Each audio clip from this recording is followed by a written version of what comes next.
여러분, 안녕하세요. 대한민국 법무장관이 간첩이었다면 믿으시겠습니까? 월남 패망 때도 법무장관이 간첩이어서 법을 떡주무르듯 했고 결국 월남은 패망했습니다. 1,000만 명이 보토피플이 되었었죠. 한국에서 일어난 이번 사건은 워낙 빅게이트라서 일부 언론에서 주목을 끌고 있는데도 우한폐렴 사태에 파묻히고 있습니다. 정의팍TV의 모든 방송은 저작권이 없습니다. 국민의 알 권리를 위하여 널리 퍼뜨려주세요. 구독과 좋아요, 알림 버튼을 누르시면 좋은 일이 생기겁니다. 추미애 법무부가 라임 사건의 수사검사 보관을 거부한 사실에 대해 좌익 언론 한겨레마저도 보도하지 않을 수 없었던 까닭이 뭘까요? 한겨레 내부에도 피해자가 많고 바로 좌익 정권의 법무장관 트리오, 강금실과 조국놈, 추미애가 얽혀있기 때문입니다. 겉으로는 깨끗한 척 도도한 척하면서 뒷분영으로는 온갖 부정부패와 비리를 다 저지르고 있었네요. 유시민이 연관된 사실은 저희 방송 내 내용 중에 신라젠 의혹 편에서 이미 보도하였지만 진실을 하나씩 밝혀보겠습니다. 이것은 조국놈이 법무장관을 그만두던 날 이종필이라는 작자의 출국 금지를 해제해준 서류입니다. 법무장관이 범법자의 출국을 해제해주는 나라가 옳은 나라입니까? 조국이 놈이 진짜 사람 새끼입니까? 청와대와 법무부 전 현직 직원들도 줄줄이 사탕으로 엮여있는 대형 사건으로 보입니다. 청와대의 행정관이 강남 룸사롱에서 그상한 짓거리를 한 것도 들통이 났네요. 이 사건은 돌아가는 분위기가 장난이 아닙니다. 이미 라임펀드의 피해자들이 합동으로 고소한 사건이라서 이미 검찰이 수사에 들어갔는데 추미애가 증권범죄 합수반을 해체해버렸고 열받은 윤석열이 수사팀을 다시 꾸려서 보강 수사가 거의 막바지 상태입니다. 강금실 전 장관과 그의 법무법인의 고문인 이훈규 변호사 2명이 라임펀드가 훑고 갔던 기업들의 등기부 등본에 상무이사로 등재되어 있습니다. 강금실은 왜 라임 사건이 터지기 직전에 임기 2년을 남겨두고도 전격 사임했을까요? 강금실 전 법무장관이사 이사로 있던 계열사들은 2차 전지 업체들입니다. 조국 전 법무장관은 사임을 발표하던 임기 마지막 날에 라임펀드의 피투자 회사 중의 하나인 리드의 80억 횡령 혐의로 조사를 받고 있던 이종필의 출국금지 명령을 해제해 주었고 추미애는 라임과 신라젠의 증권범죄 합수단을 폐지했으며 라임펀드 1조 원 판매 실적을 올린 대신증권의 장모센터장은 청와대가 다 막았다며 청와대 행정관을 지목했습니다. 오늘 상의를 표명한 청와대 행정관과는 어떤 관계일까요? 김경수, 박원순, 이재명은 연관이 없을까요? 문재인 정권의 여러 가지 부정부패와 비리 사건들이 이미 적폐의 산이 되었지만 다른 것들을 모두 다 버리고 라임 사건 하나만 조사해도 종북좌파들은 모조리 괴멸됩니다. 이 사건의 치명적인 부분은 악질 다단계 펀드 사기 행각의 일반 국민들뿐 아니라 자신들의 지지층이었던 전라도 좌파 대깨문들의 돈도 몽땅 끌어다가 처묵처묵한 것이라는 점입니다. 이번에는 정부가 도와준 정도를 넘어서 직접 주도한 사실 때문에 화를 불렀습니다. 좌익들은 돈에 환장해서 10원 한 장 가지고도 부모 자식 간의 칼부림이 날 정도로 돈에 집착하는 것은 잘 아시죠? 문제는 이 사건에 법무부의 전현직 공무원들과 청와대가 전부 연루되었다는 증거가 쏟아지고 있습니다. 법무부가 그동안 말도 안 되는 괴상한 판결을 내렸던 이유가 다 있었네요. 이 사건의 진행 경과는 한 달 이후의 총선 결과와도 맞물려 있습니다. 추미애와 문진이 총선에 목을 메고 중국인 입국을 막지 않은 이유가 있었던 것입니다. 국민들 목숨보다 제 놈들 모가지가 우선이었던 것입니다. 정말 한숨밖에 안 나오지만 줄줄이 사탕으로 엮여서 깜빵 간다면 구경하는 맛도 개꿀 재미가 있을 것 같습니다.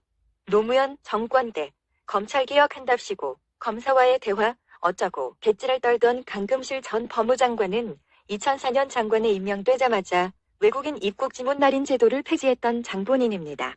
한 국가의 법무장관이 자국민들도 동사무소에서 손가락에 시커먼 잉크 묻혔다가 닦아내며 의무적으로 해야 하는 지문 날인을 외국인들에게는 자유를 주기 위해 지문 날인 제도를 폐지해버린 겁니다. 간첩 입국 통로를 활짝 열어준 것이죠.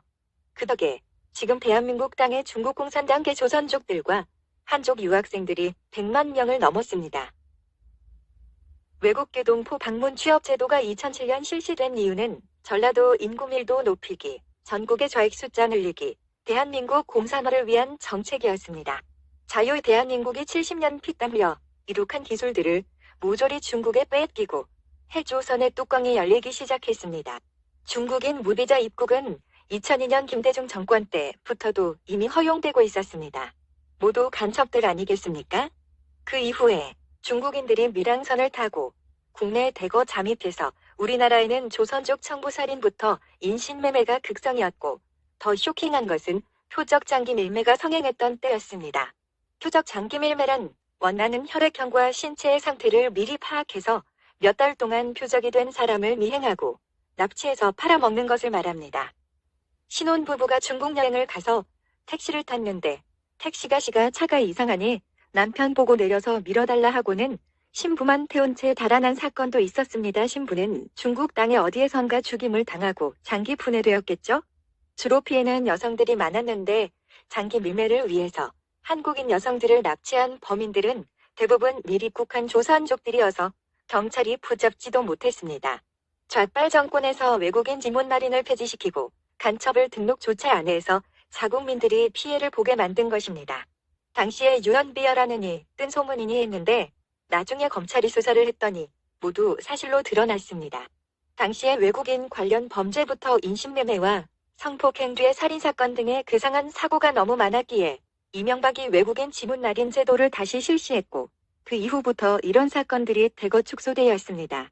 실화를 바탕으로 한 국내 장기밀매 관련 영화도 상영되었을 정도였습니다.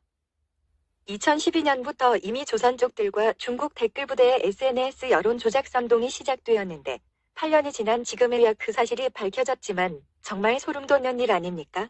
조선족과 중국 놈들이 이미 이명박 때와 그 이전부터 우리나라 포털 사이트에 댓글과 여론 공작 선동했고 대통령이 탄핵되었다니 피가 거꾸로 솟는 일 아닙니까? 이렇게 중국계와 얽힌 문재인 정권의 비리 덩어리들이 아무 죄 없는 박근혜 대통령에게 거울방이니 수첩 공준이 마녀 사냥하면서 온갖 거짓 뉴스를 퍼뜨린 것입니다. 문재인 정권이 최근 주식시장 파동의 메인 이슈였던 2차 전지와 신라젠에도 손을 뻗쳤다고 하니 기가 찹니다. 라인게이트와 지오영 게이트, 문재인이 엮여있는 LCT도 전부 다시 수사해야 합니다. LCT에, 신라젠에, 라임에, 지오영까지 악착같이 헤쳐먹고 있는 문재인과 김정숙입니다. 이것은 중국 대 간첩과 중국 간첩끼리 한국의 동주를 놓고 이권 다툼하는 것입니다. 나라는 간첩들에 의해 남북을 향해 돌진하고 있는데 국민들의 허영심과 단파 싸움질이 국가 패망의 위기에도 안전 불감증은 날이 갈수록 심해지고 있고 야당하는 꼬라지를 보면 정권이 바뀌어도 희망이 없을 것 같습니다. 일본의 월간 하나다즈에서 방금치를 간첩으로 지목한 내용입니다. 이석기와 한명수, 문재인도 나옵니다. 그러면 3단독법에 의하여 방금치를 법무장관으로 임명한 노무현도 간첩이고 전작의 표기로 노무현을 대통령 만들어준 김대중도 간첩이고 노무현을 도합 비서 실장했던 문재인도 간첩이고 문재인을 돕거나 도와주고 있는 백규문과 하수인들은 종북 종충주의자로서 간첩으로 보아도 무방한가요?